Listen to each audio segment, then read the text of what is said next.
كيف تصبح مخترقاً احترافياً؟ دليلك العلمي لتعلم الاختراق الأخلاقي. هل تحلم بأن تصبح مخترقاً محترفاً؟ ليس ذلك الشخص الذي يخترق حسابات الآخرين، بل خبيراً في الحماية والاختراق الأخلاقي، الذي يكتشف الثغرات ويقوي الأنظمة، ويعمل في شركات كبرى، أو يربح من منصات باج باونتي. إليك الدليل الكامل لتبدأ هذا الطريق من الصفر حتى الاحتراف. أولاً، يجب أن تفهم الفرق بين أنواع الهاكرز. القبعة البيضاء هاكر أخلاقي يعمل ضمن القانون. القبعة السوداء يخترق لأغراض ضارة. القبعة الرمادية يخترق بدون إذن لكن دون نية التدمير. نحن مكلف هنا عن الهاكر الأخلاقي المحترف. ما المهارات اللي يجب أن تتعلمها؟ نظام لينكس. أغلب أدوات الاختراق تعمل على لينكس.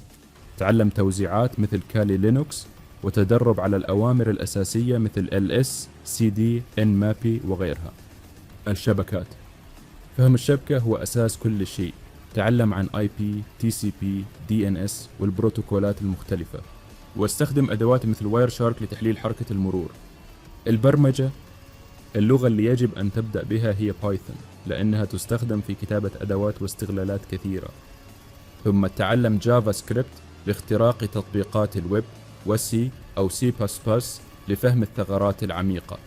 أمن المعلومات والتشفير. افهم كيف تعمل أنظمة الحماية، طرق التشفير، ووسائل المصادقة. هذا يعطيك رؤية شاملة قبل الهجوم أو الدفاع. ما الأدوات اللي بيستخدمها المخترق؟ Nmap لفحص الشبكات. Burp Suite لتحليل واختبار تطبيقات الويب. Metasploit لاستغلال الثغرات الجاهزة. جون ذا ريبر وهايدرا لكسر كلمات المرور. واير شارك لتحليل الحزم والبيانات. ما المجالات التي يمكنك التخصص فيها؟ اختبار اختراق المواقع، الهندسة العكسية، تحليل الفيروسات، الأمن السحابي، أوسينت استخبارات المصادر المفتوحة. كل مجال له أدواته ومهاراته. اختر ما يناسبك وابدأ التخصص فيه. من أين تبدأ؟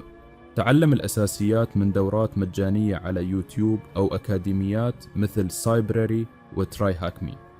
استخدم منصات التدريب العملي مثل هاك ذا بوكس وأوفر ذا واير. شارك في مسابقات CTF. اقرأ يوميا من مصادر موثوقة مثل OWASP وإكسبلويت DB. هل هناك شهادات؟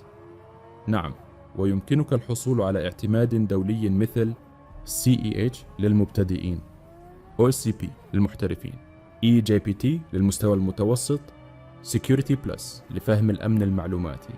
تحذير مهم: الاختراق بدون إذن يعني جريمة. كن مخترق أخلاقيا واستخدم علمك في الخير لا في الأذى.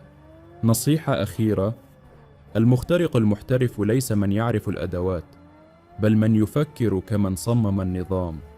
يحلل، يخطط، يكتشف، ثم يهاجم، فقط عندما يكون ذلك قانونيا ومفيدا. هل أنت مستعد لتبدأ؟ ابدأ اليوم، وتذكر: المعرفة هي أقوى سلاح، فاستخدمها بحكمة.